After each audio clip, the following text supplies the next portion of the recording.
Today's episode of Running It Back is here. It's ready. You're really going to enjoy it. Back to the interviews on this one, and I could not have picked a better guest for it. So I think you're really going to have fun with this one. Before we get to the show, if you're new to the channel, be sure to give my channel a subscribe. Give the videos you like the most a like button as well. Give it the old thumbs up. I see those. I know the channel's growing, and I see what you like on there too. It helps a lot. Right now, the Sunday Night Talk is in season. That's right. Week 2 is up on the channel. We discussed all things NFL. We discussed all things my disappointing Sunday. Well, you'll listen to it. You'll see what happened. And then new ones coming out every Sunday night for your week, your upcoming week. So check it out. Today on the show, comedian, actor, show producer Erick Esteban joins me. We've crossed paths a few different ways, but we've never really sat down and discussed. He takes me full circle. You'll see what I mean. Where he started out, what his passions are in the business, and we share a manager. We talk manager stories. That's right. Not to mention we wrap it all up with the Rotten Tomatoes head-to-head game. Very tough. We'll see how we did. So sit back. The interview is here. Here is me on Running It Back with Erick Esteban.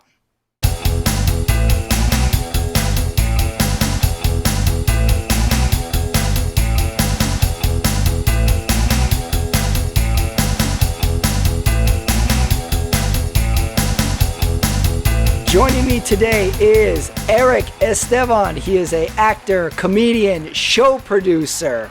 He will be at the Laugh After Dark Comedy Fest in Las Vegas, Nevada, October 3rd through the 5th.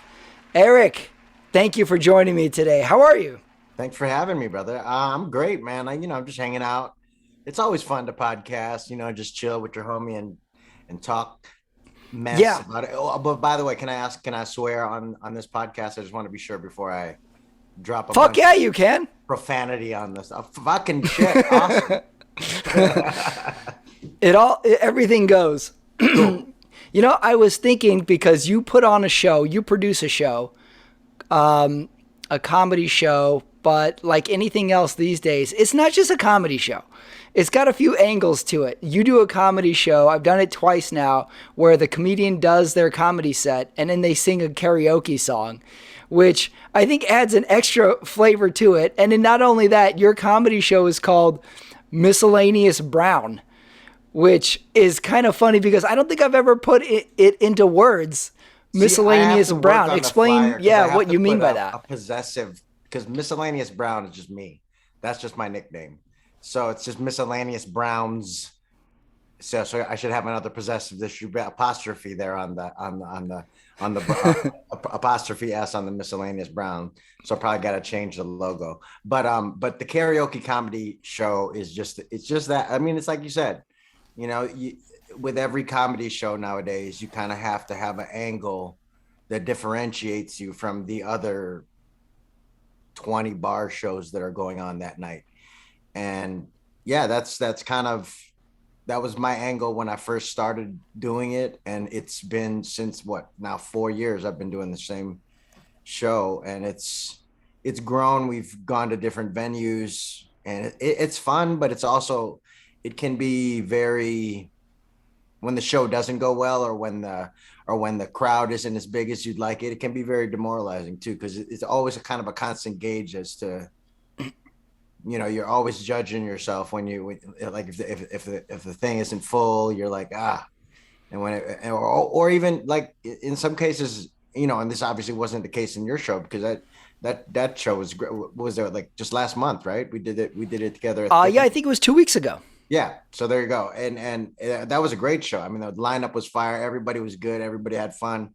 But there are some shows where, comics, you know how it goes. You've been on shows where there's the comic who thinks because they, did a set at the Comedy Store or something, they're a star already. And then they feel like right.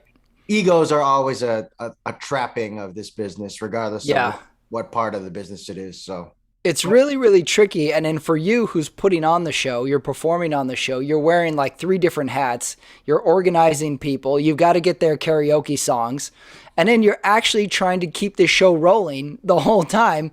So someone who puts on a show, I imagine how it can be really, really stressful. Although it seems like you're having the most fun of all of us there the whole time. And I think that sets the tone when the showrunner is having fun. You're like, okay, this is how we do it. This is how it's going here. So I think you do a good job with that as well.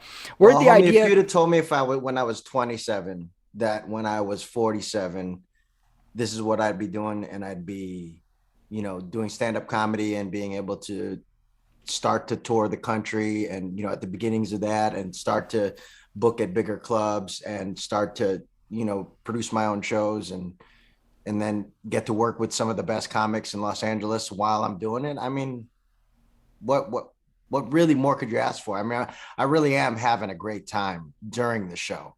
Unless it's one of those shows where it really shows. It does. Yeah, because if unless like you have something that takes me out of it, and I can even remember the times in 4 years, probably like 3 times where I can specifically remember, and I specifically remember the people who caused that ruckus, and I hold grudges, motherfuckers. For real. What happened? Take me through that night. What went wrong? Where did the show go off the rails? This comic that the other co-producer had booked started berating this Filipino couple in the front of the thing. Now, my shows aren't like that. I don't book insult comics. I don't really, I mean, and to a lot of ways, I mean, I book comics, some crowd work, but not most of the time, not crowd work comics, just because there's not a big enough crowd really to do crowd work. Unfortunately, as much as I would like there to be, but it's just really it's not conducive to crowd work comics. But he was doing crowd work with basically the only people in there. Very difficult. And he was doing it in such a way that, because they were a Filipino couple, and obviously I'm Filipino, and he was doing it in such a way where it was getting to be borderline racist against Filipinos. I see. And I looked at the dude that booked him, and I go, are you going to pull him off stage, or am I? Because if I do, I might get sued, because I'm already getting real mad. Because I'm taking these jokes personally. And I would never censor a comic. I would never tell a comic what not to do. But on my show, that's a dictatorship. That's my show. And if you're going to specifically berate the only 2 people that paid for the show, and then they, after your set, left, I'm gonna be real mad, because that's the thing. And they were like repeat customers, so they had been to the show like 3 or 4 times before, and then after they experienced that, I haven't seen them since. So it kind of, when you try to build community with people who aren't used to going out to see live performances, and then they get something like that, an experience like that, that could set them where they never go out to see another show. Yeah, definitely. You're essentially running a little business.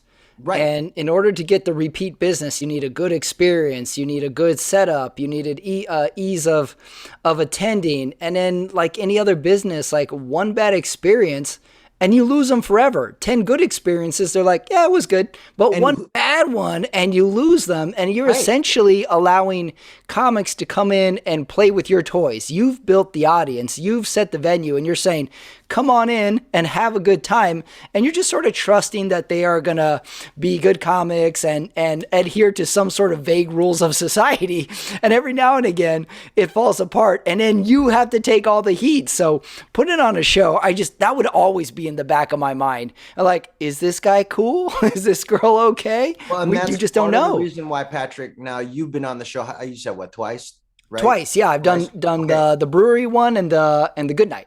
And how did you get booked on the show? Because we're with the same agency. Right. We have the same manager. That's how we connected.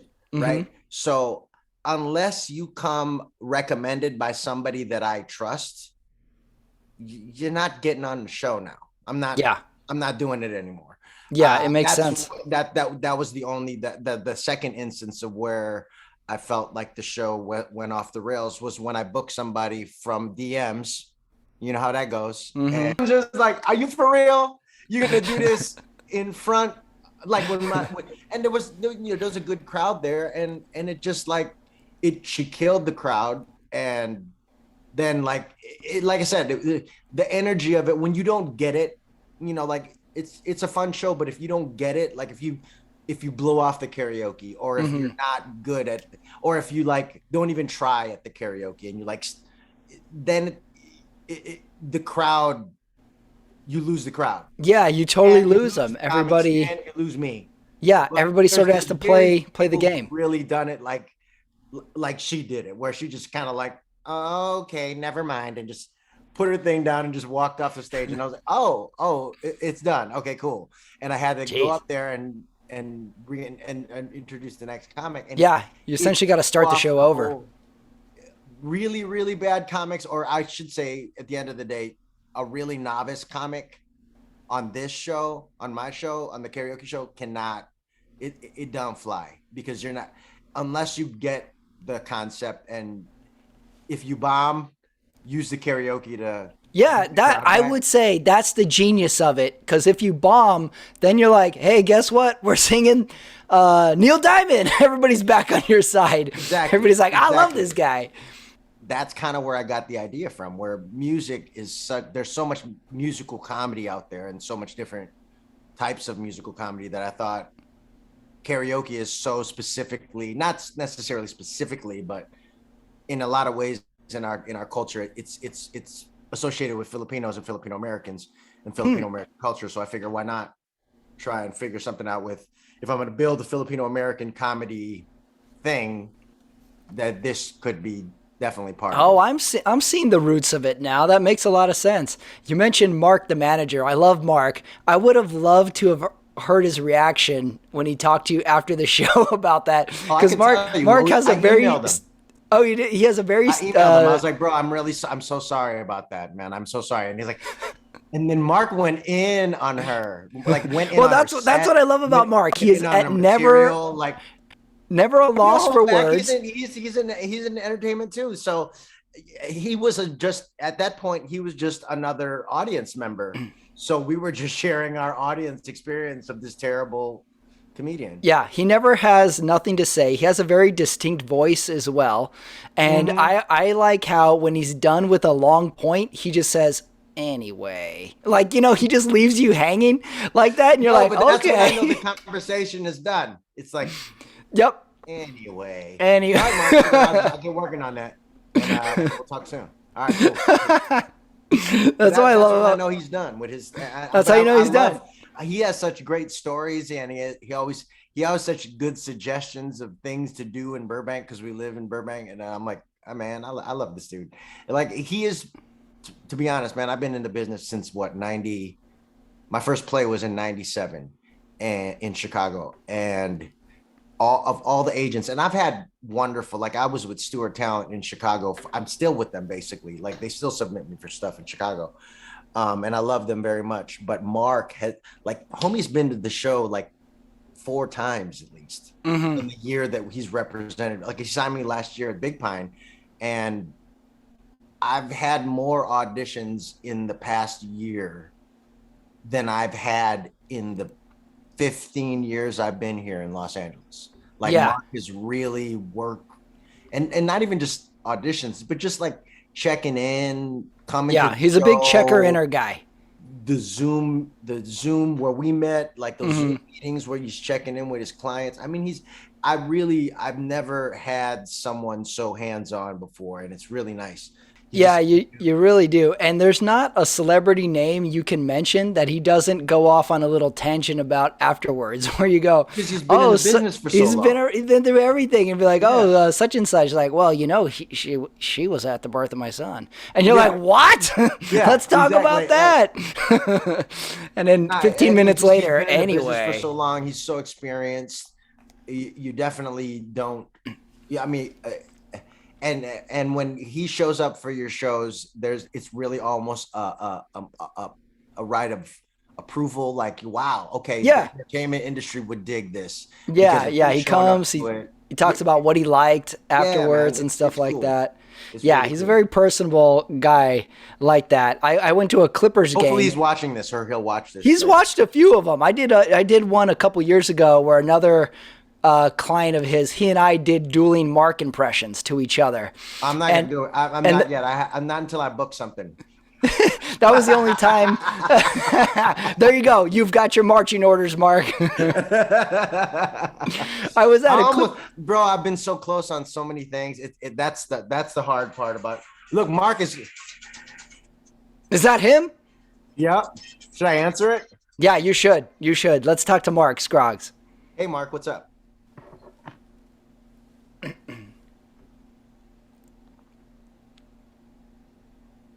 Uh-huh. Okay. No worries. Hey, Mark, your ears might be burning right now because I'm on a podcast with Patrick and we're singing your praises on the podcast. Nobody, but when we were literally talking about you at this moment when you were calling, so I picked up the phone and I showed the camera and I was like, "It's Mark calling right now." Mark's on the line. Anyway, Mark the manager. Cool. So I'll get to work on that as soon as possible, bro. Thank you so much. Sounds good. Bye. That was Mark the manager, everybody. Look at that. Look at that. He knows. We told you. We told you he was connected. We told you he was locked in. He knows when his name is mentioned. Well, let's go way back. I know you've lived here a long time in Los Angeles, but you're from Chicago. Where did it all start for you? When did you want to be a performer? Did you have other interests before performing, acting, comedy? Where are you from in Chicago? I'm on the west side, right by the Brickyard. You know where the Brickyard is? Yeah. So I grew up on Narragansett and Belmont, like right in that area, and right across the street from Steinmetz High School. But I didn't go there, so that can tell you how rough Steinmetz High School was. That school looks nice. We will not be going there. It was just it was rough. It was rough. I mean, because I ended up going to because I ended up going to Taft High School, and that was like 2 bus rides away. And it's different. It was a different experience than walking across the street or even walking the 4 blocks that I went to in school. It was better. It made me more of an adult. Like the city teaches you that, I think, as you grow up. But as far as like getting my start in acting, it was like in college. One of my buddies was a theater major. He was the only Filipino in all of the Filipino group of like 30 Filipinos at UIC and University of Illinois, Chicago. That was a theater major. And he was like, Can I please, I want to stage a scene of Death of a Salesman, but with all Filipinos. And I got cast. Oh, interesting. And I got cast as Biff. Wow. Biff Loman. I know, right? And it was just like, we just did 2 scenes, like the scene with Biff's monologue with the pen and like when he, breaks it down and another scene that I wasn't in with Willie and the wife. Which was my girlfriend at the time, who was playing the mom, and I can't remember her name off the top of my head. I'm sorry. But I'm guessing the relationship didn't work out. Can't remember her name. No. I remember the girl's name. I just don't remember the role of the woman. I remember Willie Loman. I remember Biff Loman, but I don't remember what Ms. Loman. I don't remember what her first name was in the play. But anyway, and then I did this monologue about the pen, and everybody was like, "Wow, you're really good at this," and la la la. And then I realized there was nothing more that I wanted to do than to do that again. Like I wanted to figure out a way to This was in college? This is college age? Like junior year, or no, this was beginning of freshman year of college. Mm-hmm. Like end so of about 18, 19 years old. Beginning of sophomore year of college. I can't even remember. It's all kind of running together. But the first 2 years, in those first 2 years of college, and then the second 2 years of college was basically me dropping out of the pre-law program and figuring out how to get on stage. Mm-hmm. Like whether it was I don't know, like anything, whether I was doing a modeling thing in at UIC where I was like the student modeling show, and I started by junior year I was in it, and then by senior year I was one of the people organizing it and helping run it and shit. And then my mom, because my mom was the medical, she was like the head of the medical services for the Board of Education.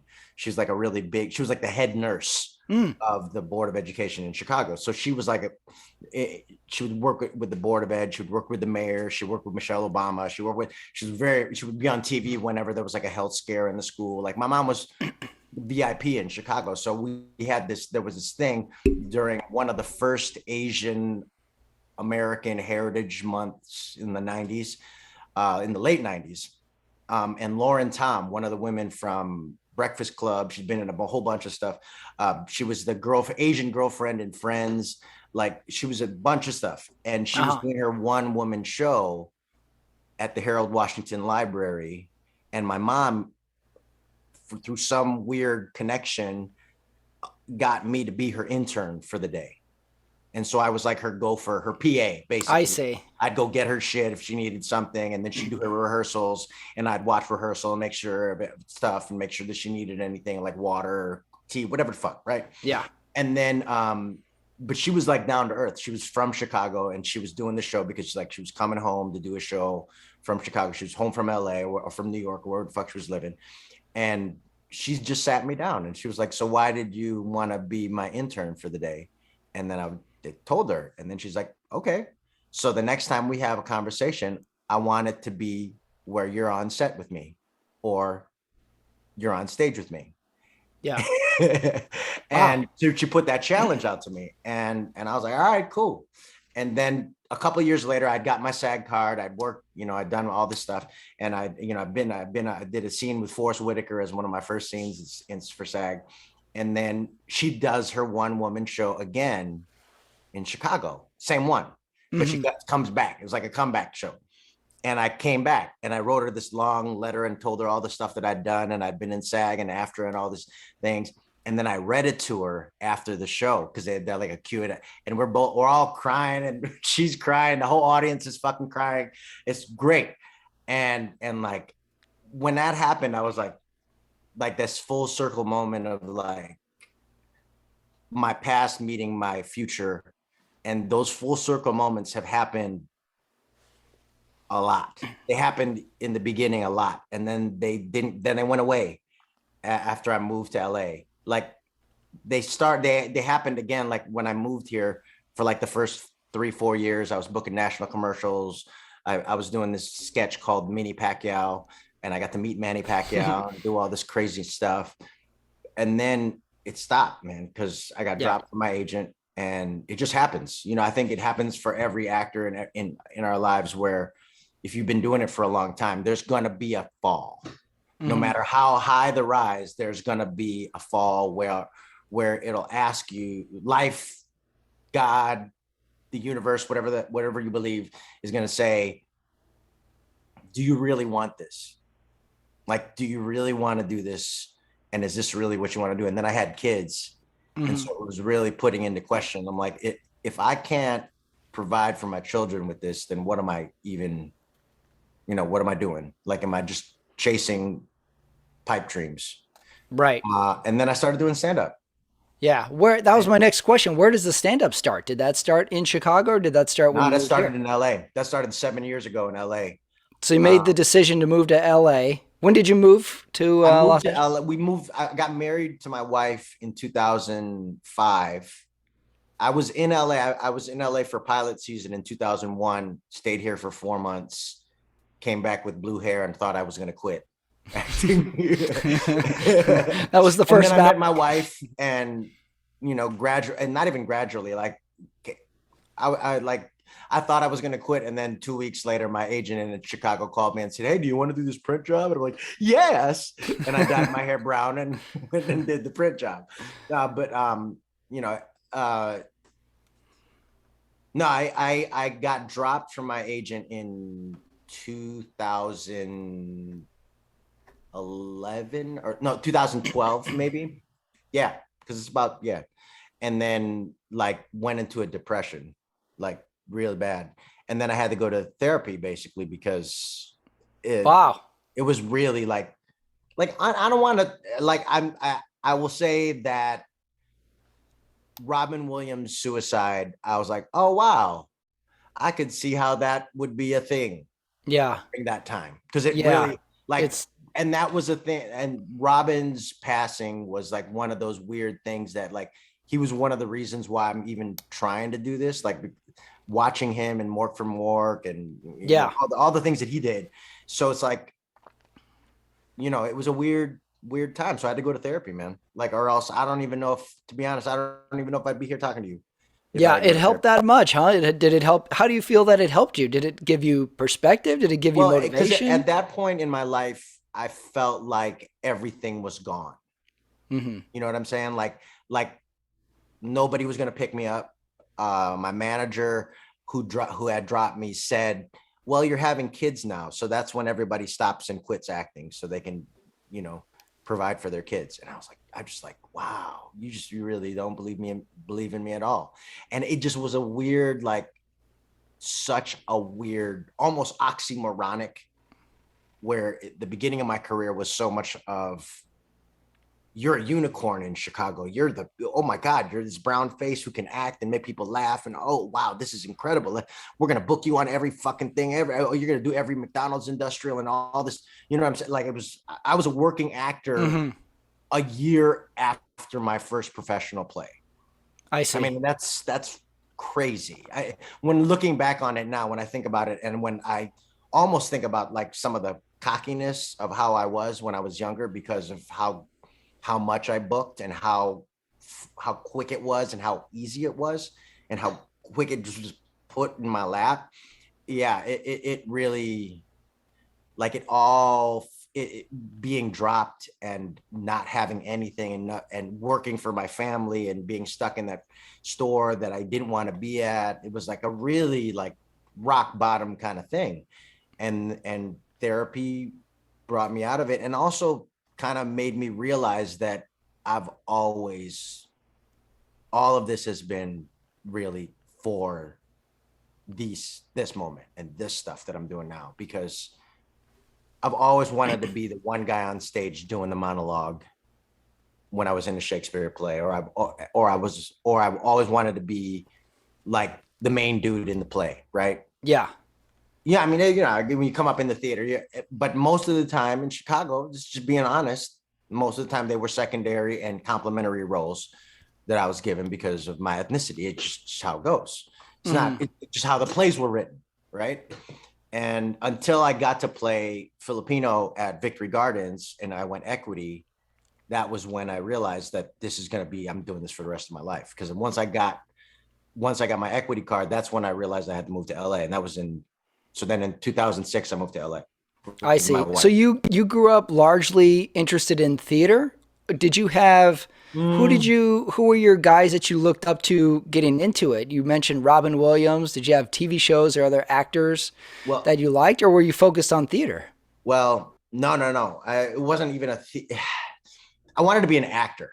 So Mm-hmm. however that went, and I would always say this. This was a phrase that I would always say as coming up. I was like, I'm gonna be the Filipino Eddie Murphy. Yeah.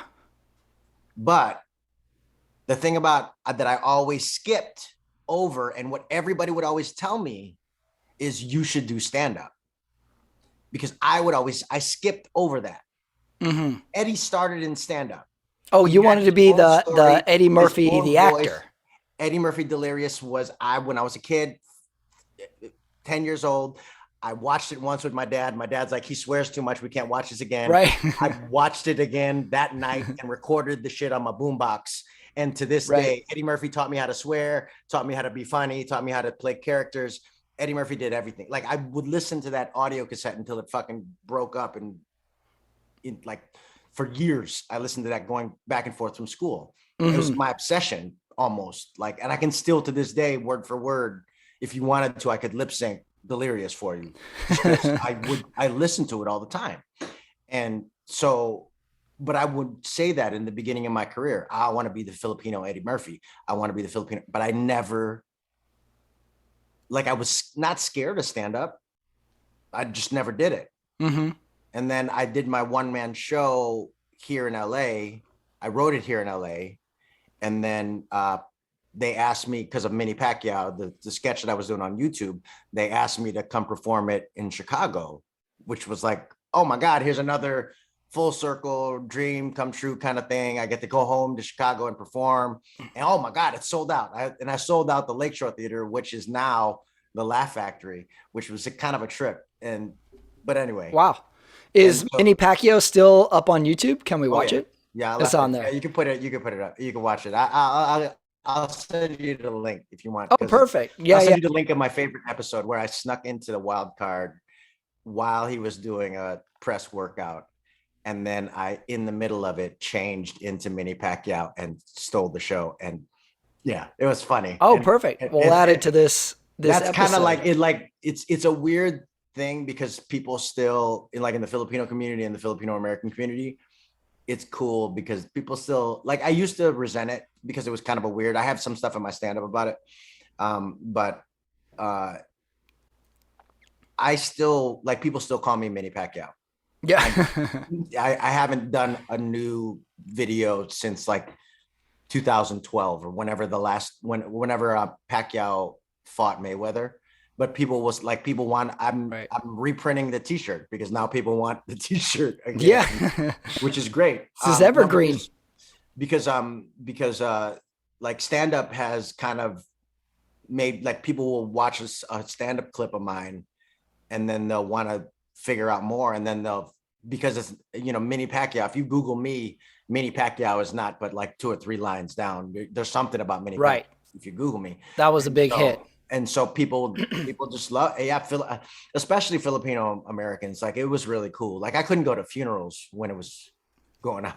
There was I have a bit on stage because I went to a funeral for my dad because one of his grand uncle, so one of his cousin's dads died, and he's like, wear a suit, go to the represent the community, the family. No, represent the family for me. So I see. say, for my dad, because my dad can't be here. He was still living in Chicago at the time. He lives here now. And so I went there. I went with a suit, and this was like height of popularity. So there were probably like 3 people who recognized me in the parking lot as Manny Pacquiao. It was fucking wow. Because Manny, there was a time where Manny Pacquiao was a fucking god. Oh yeah. Filipino community. Yeah, I mean, everybody knows, like, from like 2004 until like 2012, he was like this fucking, just, you can't even, and he's still untouchable. But then like during that time, it was crazy. So I get into the thing and my uncle screams, "Everybody, Mini Pacquiao is here!" in the middle of the fucking wake. Right? He says, come on, let's go take a picture. And I'm like, okay, let's go take and I'm standing in the lobby. It's like, motherfucker's like, no, let's go take a picture by the casket. And I was like, wait, what? Really? I'm not good with dead bodies anyways, but this motherfucker wanted me to take a picture by his dad in the casket because I'm in a YouTube video. It was kind of a weird, trippy, kind of a mind fuck. Was that a full circle moment, do you think? It was kind of a weird. It was like a half circle. It was a full circle moment, but didn't make my balls tingle. It made my balls kind of cringe. It's an important distinction. And the worst part about it was like, can you take one picture where you're kneeling like Manny Pacquiao in front of the casket? Oh, geez. And I was like, what a wake. As I started to kneel, because in Filipino culture, man, when an elder person asks you to do something, you just do it, right?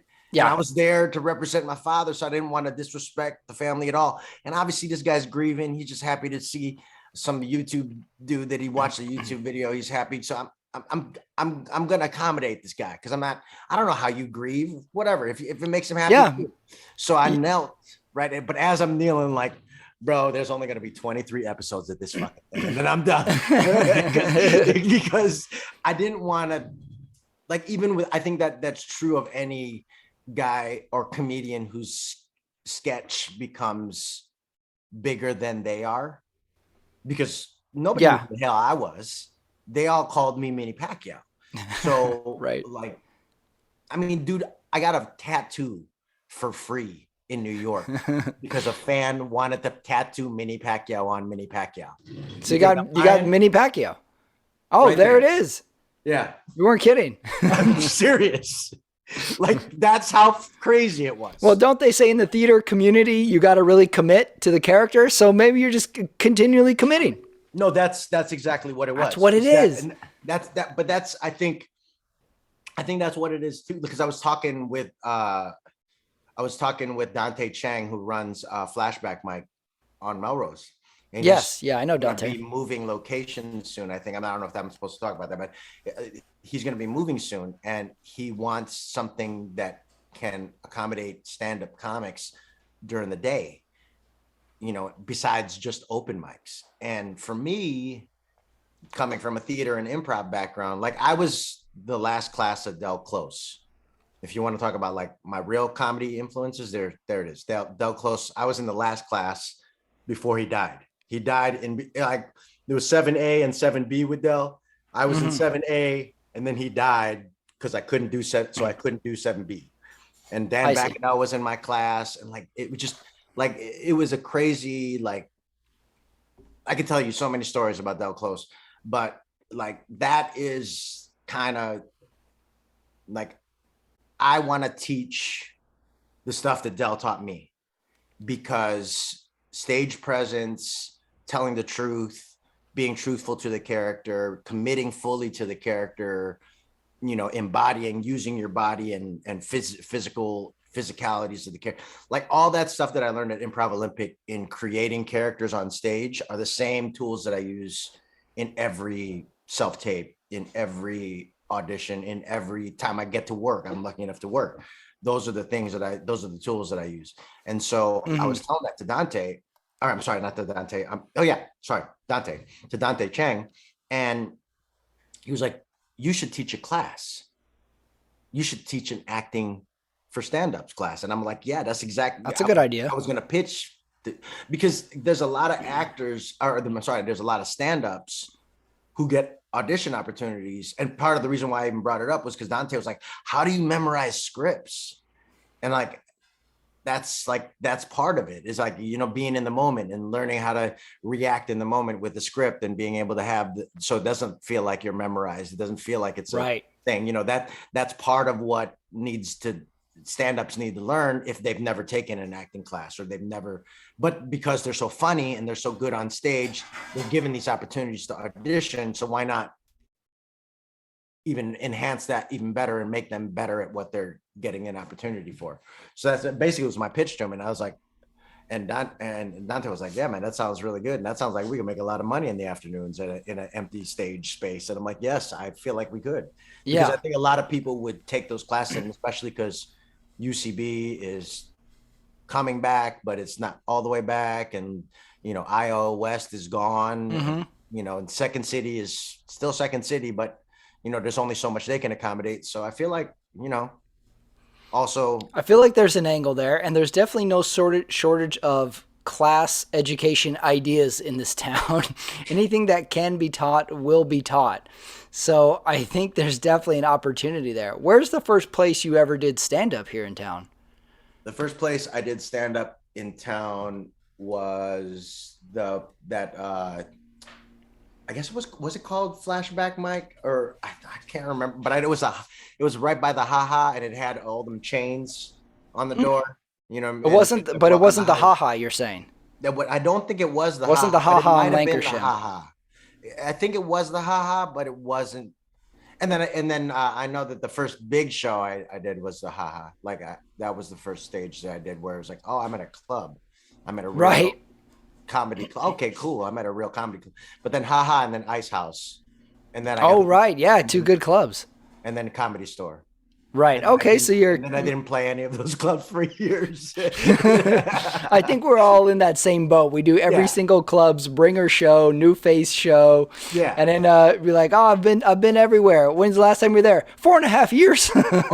although I would say like part of the reason, no, I actually probably did bringer shows at the haha, Ice House, Comedy Store for like the first 3 years.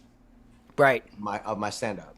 And then I started to realize, because I at one point, like I brought 100 people to a show because I was like, wow, how'd you do that? Well, because I was working at Equinox at the time, and I was working at the front desk, so I had everybody's contact numbers, even the members and stuff, because they were like, "Oh, we got to come see your comedy." So then I would text them my show, and 50 people would show up, and they would all pay, and they would all have the 2 drink minimum, and they would all enjoy the show, and they all be happy and congratulatory to me. But then I started thinking about it, and I never got paid for any of those shows, and I was like, man, how much money did I bring in to that producer, and they couldn't even break me off $100? And I just really started thinking about it. I was like, no, I got to start producing my own shit. Because I produced shows in Chicago. It was theater shows that I'd written, and improv comedy shows that I'd written. So I was like, I'm going to start producing shows here. And there you go. That's where the idea came from. Yeah, it makes total sense. I wasn't getting paid for the shows that I was filling up. So I was like, if I'm going to do this for these people, why not do it for myself? Yeah. So you took that sort of entrepreneurial spirit. It's like, oh, I'll just make my own shows. It makes total sense. Being from Chicago, I want to get your sports teams, your sports fandom. Are you a Chicago through and through guy? Do you branch out any? What are your sports? So tell me your. So I'm Cubs, then Sox. I used to not be Sox at all, but the West Coast has kind of softened me to now I root for the Sox as well. And I was Cubs first. Like that was the first team, the 1984 Cubs with Ron Cey, Jody Davis, Ryan Sandberg. Was this Andre Dawson Durham, time or before? Rick Sutcliffe. Wait for it. Keith Moreland, Gary Matthews, and Bobby Dernier in center field. That's the starting 8. Wow. I'm trying to remember the catcher.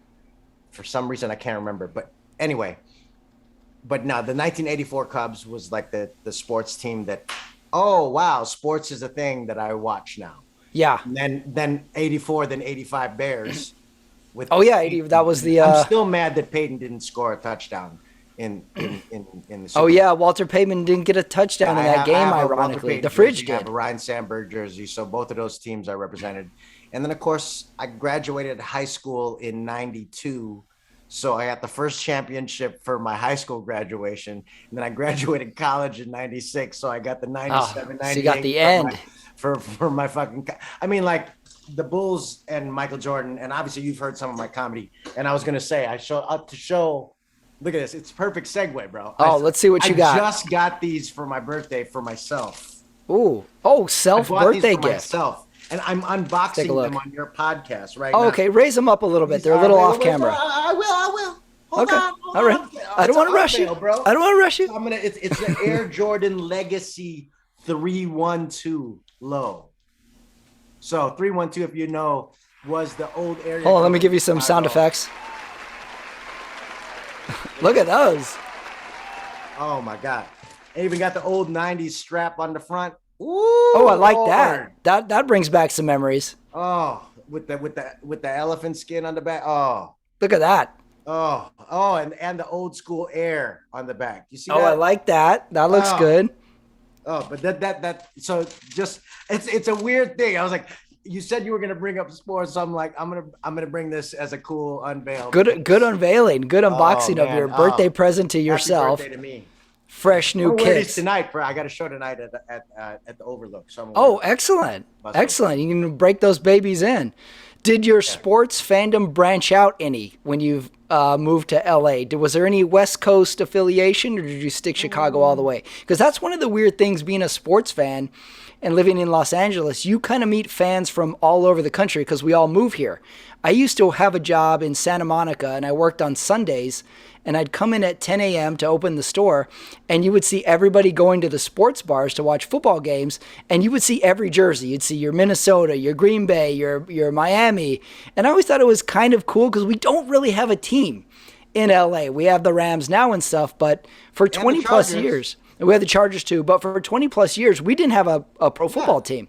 Yeah. So I kind of thought it was a weird community that everybody cheers for their own team, but we all live here. Did you branch out to any LA sports living here? I kind of follow the Clippers because of music to Mark's ears. Because of my homie's PK. Because my homie PK is a super duper, like he's been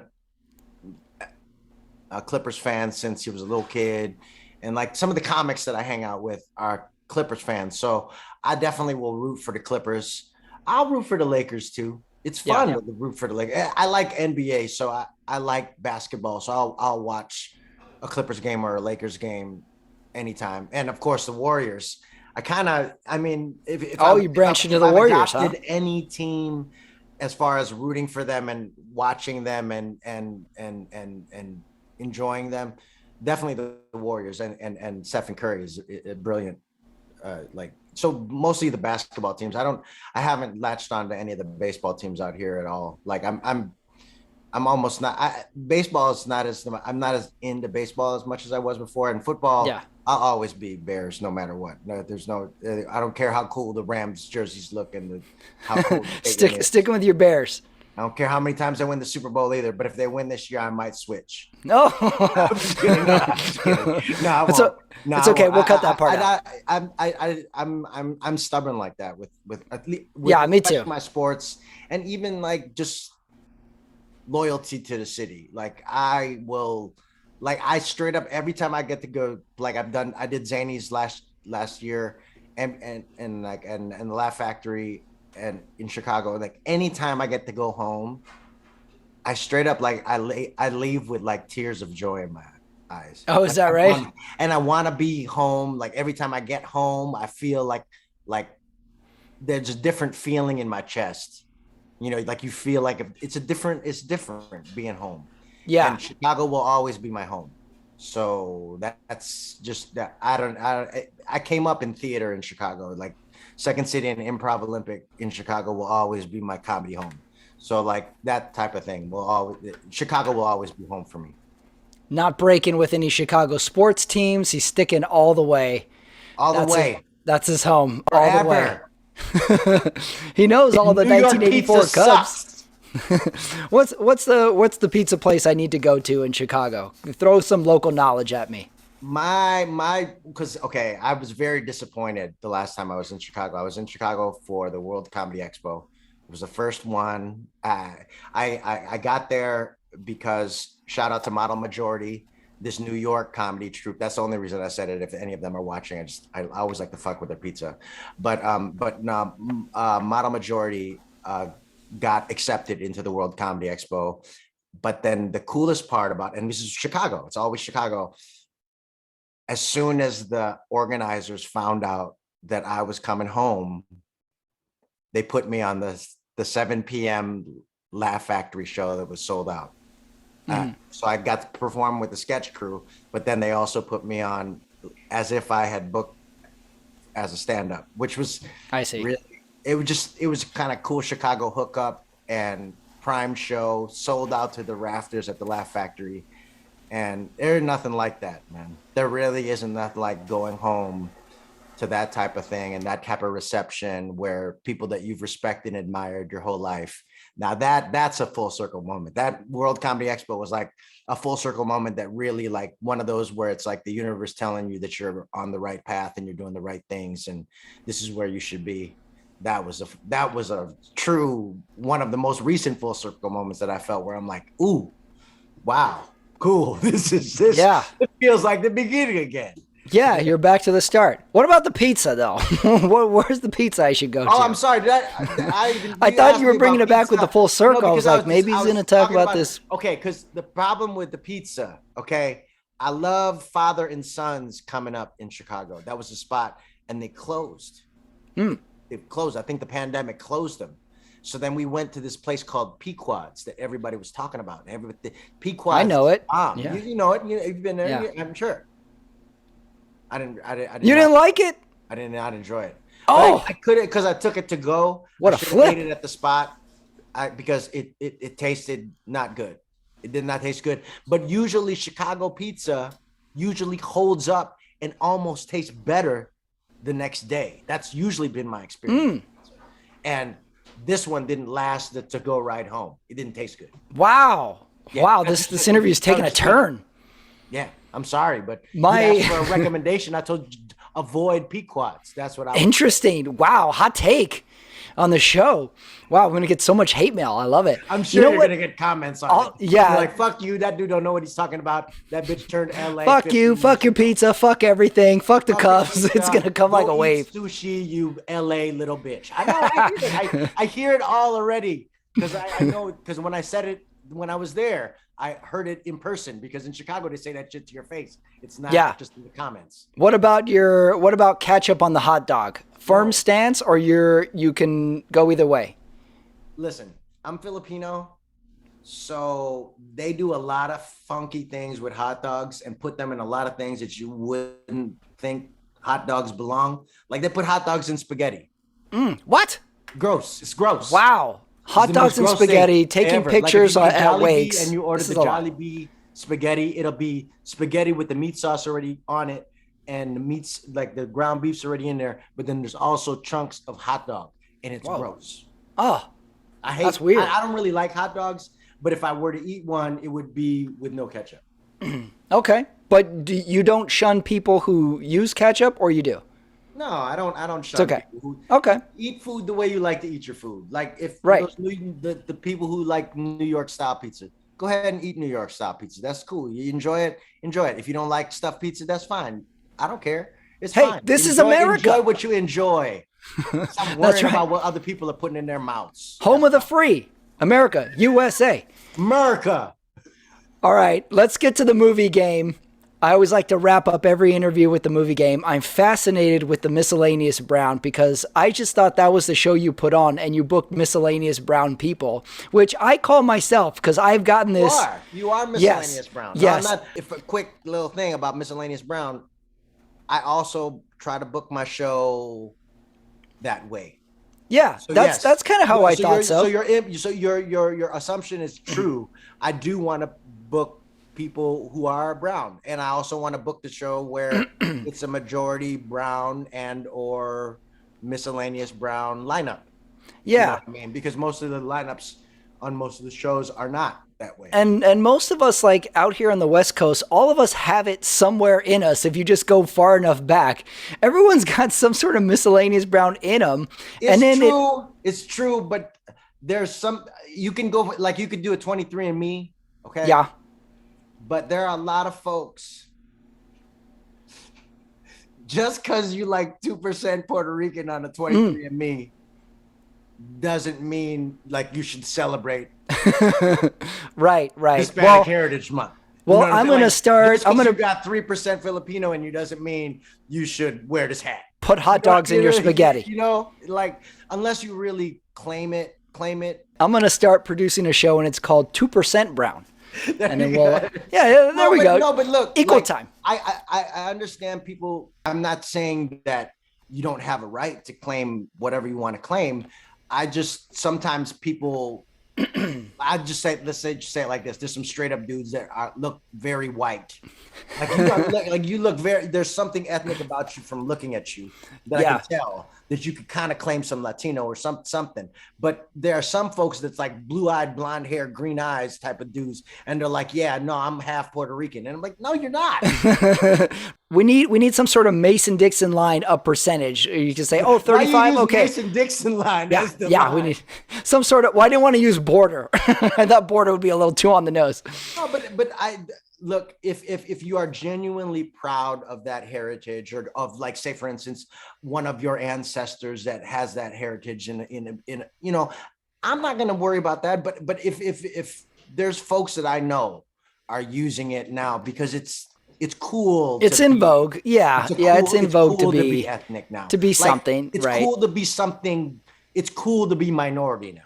Like I told you the story with Mark. It's so cool. We're actually the majority, as it turns out. No, so it's kind of flipped. Part of it too is like, that's part of what I believe. Like, we can get into it like that, but I really do believe that part of the fear of that racist minority is that they're now understanding that they are a minority, and because they really. I mean, if you look around, even the white folk don't think that way anymore.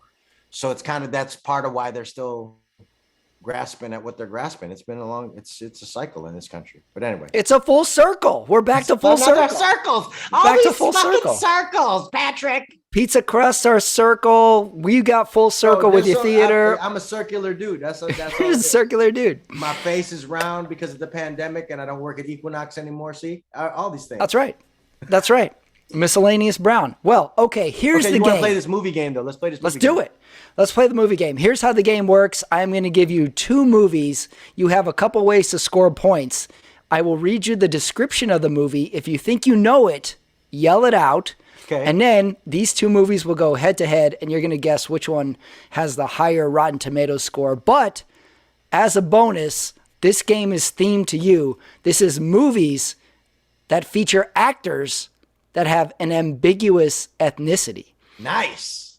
I love it. So here we go. This is a practice one just to get you started, just to get a feel for the game. So I like this. I'm gonna read you the description. When you know it, you yell out the movie. Here we go. First movie. A former extreme sports athlete notorious for death-defying public stunts, betting he can succeed where other conventional spies have failed. He is recruited by the NSA to become a different kind of undercover agent. He must use all his skills to combat a clever, organized, and ruthless enemy. What is the movie, Erick Esteban? That plot sounds so familiar. Okay, remember, this is a practice. So Triple just X. from 2002, the movie is Triple X. You got it. Starring Vin Diesel. Vin Diesel. Very ethnically ambiguous. What is Vin Diesel? I looked him up. Interesting story. I don't think he hasn't disclosed. He wants to retain his ambiguity. You're right. And I read that he was adopted at an early age. I've researched a lot of the ethnically ambiguous actors. Yeah, he's. I couldn't he's find quite a his story. Yeah, I couldn't find his exact ethnicity, and he's adopted, so kind of very ambiguous. So you got that one. Guy, and yet he's most famously known for the line, "It's all about family." Movie number 2. Yell it out when you know. Okay. A high school hotshot is the envy of the school, but his popularity declines when his cheerleader girlfriend dumps him. To revive his reputation, he agrees to a 6-week challenge of gaining the trust of a nerdy outcast and make her prom queen. Oh my God. She's all that. From 1999, the movie is She Is All That with the ethnically ambiguous Freddie Prinze. Freddie Prinze Jr. And if you want to say it, old girl was kind of ethnically ambiguous too. I thought she was Latina. Oh, good point. She was a little ambiguous. But she wasn't. What's her name again? The girl is Rachel Lee Cook, is the opposite. The Lee Cook. When she Rachel, you're like, oh, Rachel Hernandez. No, Rachel Lee Cook. Oh, she's white. Never Interesting. Yeah. That sounds. The Lee Cook made her sound very white. I think, Freddie Prinze Jr.'s dad is Puerto Rican and his mom is Italian. Freddie Prinze's dad was, he was a sitcom and comedian star in the 70s. Yeah, committed suicide. I'm old enough to remember and have seen him on Chico TV. and the Man was the TV show. Freddie Prinze, and yes, Chico and the Man was the show that I've seen that show. He would drive around in the semi truck. It was great.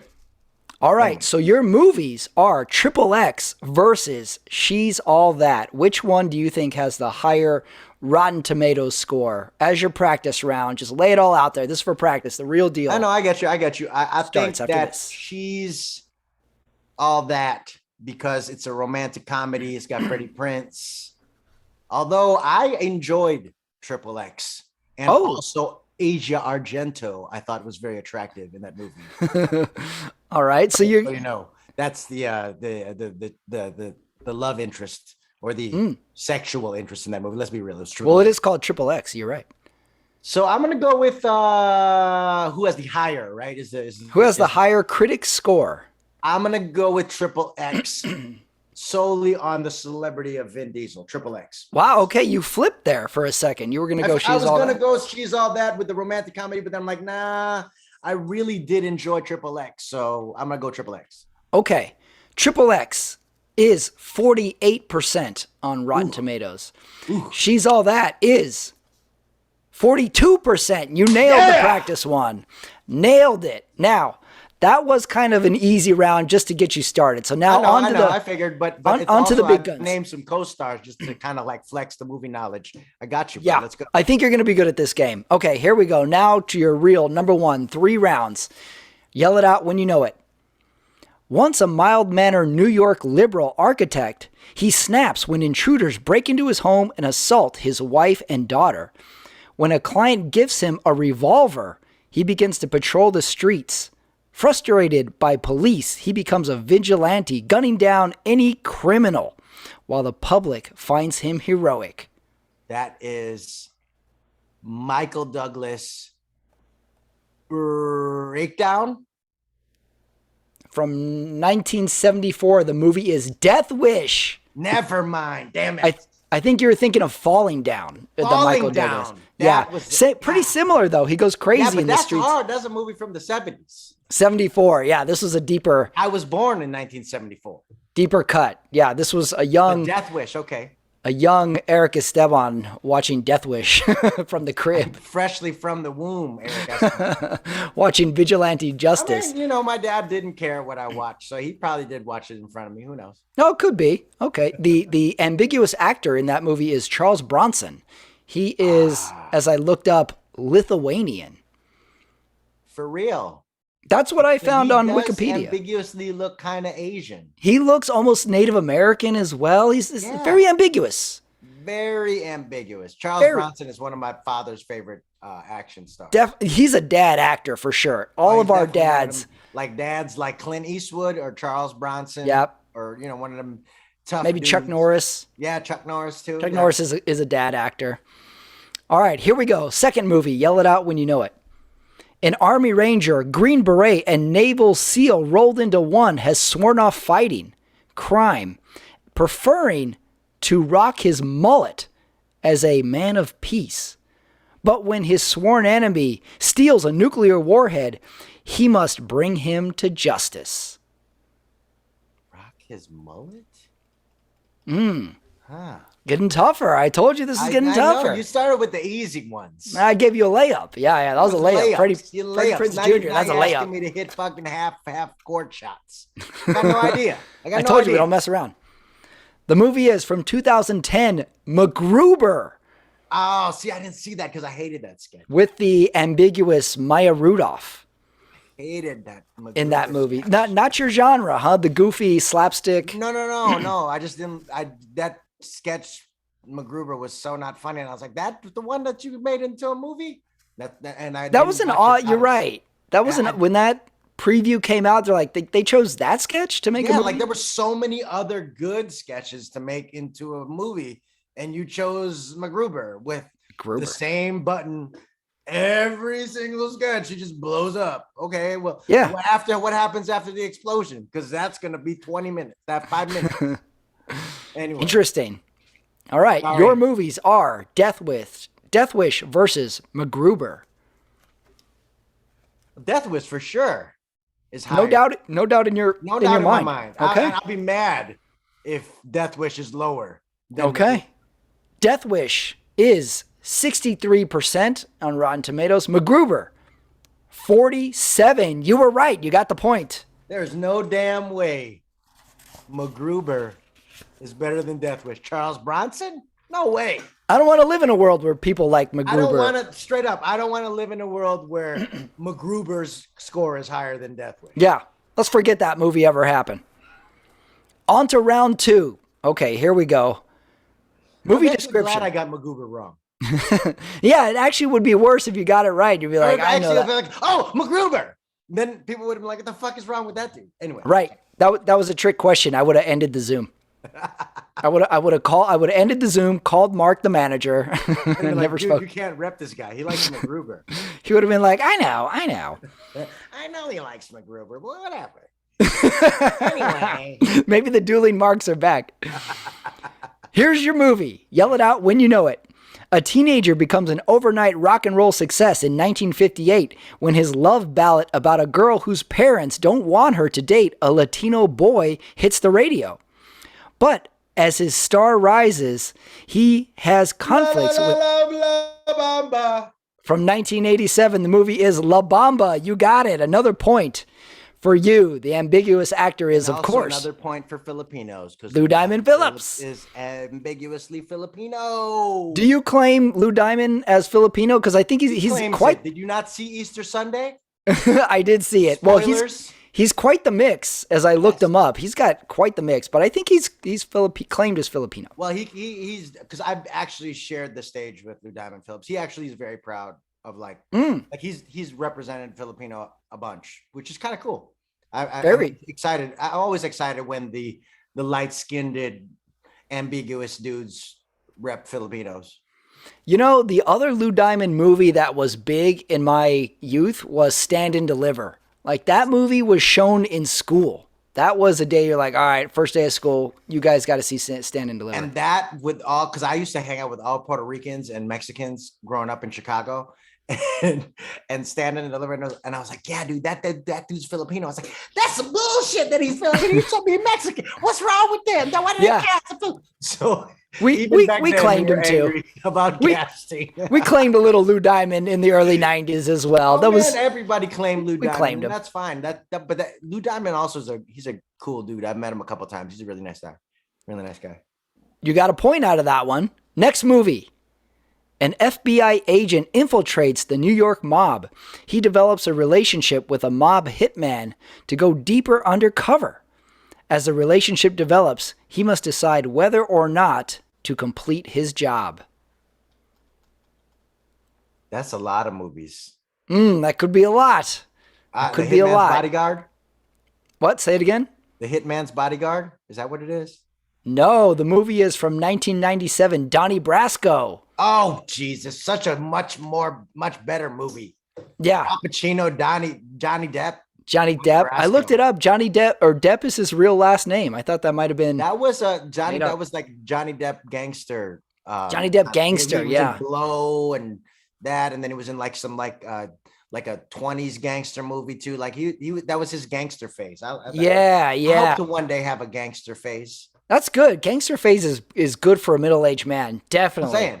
I'm definitely entering into my gangster phase. So if any of y'all want to cast me as maybe we both can be gangsters. How about that? Bomb, dude. Yeah. Miscellaneous gangsters. Ambiguously racial gangsters. Oh, that's good. Sounds like a Tarantino movie. They probably would have been better served in Easter Sunday than casting some of them villains.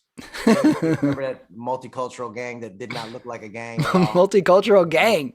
Wow. Gangs have come a long way. Did you see that movie? There was like one white dude, an Asian dude, a black dude, and then an Indian American, like South American. And I was like, this is not a gang. There's no gang in the world like this. Like you should have had an all Filipino gang in Easter Sunday that was repping Daly City, and you should have had an all Filipino with some tough ass looking Filipinos or something. Yeah.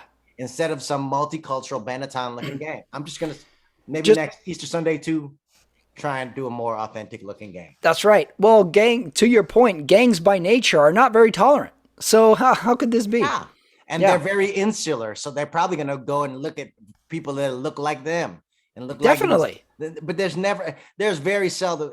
And usually, I mean, this is a Dave Chappelle joke, but usually the white dude in the gang is the most dangerous looking dude of the bunch. I would agree. A sequel Easter Sunday, call it Labor Day or something. They're probably not going to get a sequel. But, all right. Anyway. That's fair. Your movies are La Bamba versus Donnie Brasco. Which one has the higher Rotten Tomato score? What's going on in your head? I'm gonna probably just say Donnie Brasco's higher, but I remember it being not very critically well received. Okay. When it came out. Now La Bamba is like classic. Like everybody kind of likes La Bamba or has seen it at least once. So I think La Bamba. Going La Bamba, final answer. Final answer, La Bamba. La Bamba is fresh at 83%. Donnie Brasco is fresh at 88%. Oh, these were close. These are very close. And because I know Donnie Brasco, when I saw it, was good, but I remember the critics didn't like That's the only reason I kind of thought maybe a little bit of the. But So close. Yeah, this is. It's all good. They're in both the game. great. They're both great movies. All right, last round. Here we go. Ethnically ambiguous movie themed for Erick Esteban. Here is your movie. Yell it out when you know it.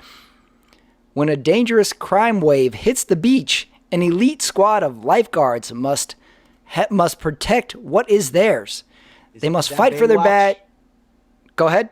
Is that Baywatch? From 2017. The movie is Baywatch. You got it. Point for you, Eric. I mean, whenever you say a band of lifeguards, I kind of. Yeah, how many could that be? There's not that many movies. Lifeguards, and I was like, Point Break? No, they weren't lifeguards. Not Point. Those are close. Yeah, Dwayne "The Rock" Johnson is our ambiguous actor in that one. I think he's Samoan. I think I saw that he is Samoan. He is part Samoan. He was born in Hawaii, and I hope to one day play his less successful cousin in a movie. Oh, there you go. The Pebble. You could be the Pebble. That's the Pebble. or I mean, whatever. I mean, the Chip. The less muscular relative of Dwayne "The Rock" Johnson. In fairness, I think that's all of Dwayne "The Rock" Johnson's relatives. Yeah, that's what I'm saying. So, like, a smaller. Like, I'd love to play like the younger version of like before he started working out. I could see that. I think there was a movie where he was chubby in high school, and they showed he wore a bodysuit, and it looked like he was fat in high school. It looked actually just like I did in high school. Could have been like my high school pictures. So submit your high school picture. That'll get you some work. Your next movie. Yell it out when you know it. Set against the backdrop of the New York club scene, a young singer must overcome a turbulent childhood and begins an exciting but often volatile and precarious journey to superstardom. New York club scene. He's stumped. I'm stumped. I don't know. The movie is from 2001, Glitter, with Mariah Carey. Oh my Lord! I know the same reason why I didn't know what MacGruber was is the same reason why I didn't know what Glitter was. That was true. This movie burned hot and was gone quick. It was an abomination. It was bad. It was bad. Horrible. But how bad? That is the question. I just knew it because in the movie, growing up, I talked about sports. My sport is cycling.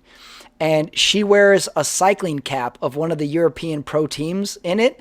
And this was me in the theater pointing at the theater and everybody looking at me like I'm a complete idiot because they don't know what I'm pointing at. I'm like, that's a cycling cap. That's from the Spanish team. I love Mariah Carey. I had a poster of Mariah Carey from her very first album on my wall. I love Mariah Carey. Another ambiguous ethnicity. I think she was. I think she is Venezuelan. I told people that Mariah Carey was Filipino for a little while. People could be. I looked her up. She is in Chicago in the 90s. People believed anything. I could lie and say whatever I wanted, but I looked her up. You gotta write that down. Mariah Carey is Filipino. I know. I've said that before. I know I've said it before. Mariah Carey's Filipino. It sounds like you got a new T-shirt. But no, I like Mariah Carey, and that movie was awful. That movie was bad. She is a bad actress. She's terrible. But then she was good in. She was singing. No, she was singing. But with the movie she was good in was Precious. She did do a good job. Oh, wow! What a gap in movie years. Well, maybe for good reason. But that's part of probably what it was. She kept watching Glitter over and over again. She's like, you know what? I need to do at least one more movie where I do a good job. So that's a good point. Because everybody will always be like, oh, Glitter was awful, but then. Now they bring up Precious and they're like, she wasn't that bad because Precious, she was real good. So I looked her up and she has a black dad, Venezuelan mom is how we got Mariah Carey. So that brings us to your final match, Baywatch versus Glitter. Now the last two movies were high. These are going to be on the low side, but how low? Yeah. And who is the better movie? Those are really bad movies, and I'm going to go with Glitter. Just Glitter as the higher score. Yes, because I feel like Zac Efron's abs will get them 2 or 3 points over Glitter because apparently. Oh, so you're going. Wait, what are you? Who's winning? Who's got the higher score? Baywatch. Oh, you and Bay. Okay, I thought you said glitter. Oh, I'm So you're sorry. I answered it wrong, but I feel like Baywatch is higher. Glitter is going to be the lower score. It's okay. going to be the worst movie. So Baywatch is going to have the higher score just on Zac Efron's abs. Okay. On He had like an 8-pack during that movie. on the wings of Zac Efron's abs. Okay, Baywatch's score on Rotten Tomatoes is 17. Baywatch is 17. 17, 1-7. My lucky number. Glitter on Rotten Tomatoes is 6%. You nailed it. I knew You got it was it right. in the single digits. Nobody likes that movie. I feel like Mariah Carey even gave that movie a 0. Yeah. I think that was universally bad from the start. 4 points on a very tough round of the Rotten Tomatoes game, Eric. Nice job. Nice job. Excellent thinking through the game as well. So you can find Eric at Erick Esteban Comedy on Instagram. He's got shows coming up. He's going to be in Las Vegas October 3rd through the 5th as well. Eric, Miscellaneous Brown, we did it. We did it, Patrick. Thank you, man. Thanks for having me, man. This is so much fun. We'll talk to you soon, and we'll talk about Mark next time too. We did talk about Mark, though. We talked about him a lot. Anyway. I feel like he would love it. Anyway. Okay, that is it. That is the show. That is the interview with comedian, actor, show producer Erick Esteban. What a guy. What knowledge. What a path as well. Did it come full circle for you, this interview? I think it did. Might possibly have been the most difficult round of Rotten Tomatoes head-to-head matchups as well. I think he nailed it as well, considering how difficult they were. Well, that's how we do it. Nice shoes, too. Did you catch that? Well, don't forget, check out my other shows on the channel. The Sunday Night Talk is currently running right now, and running it back, more episodes, more interviews coming up. I got big plans. Thanks for listening, everybody. Thanks for checking out the channel, and I will see you next time.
Okay, that is it. That is the show. That is the interview with comedian, actor, show producer Erick Esteban.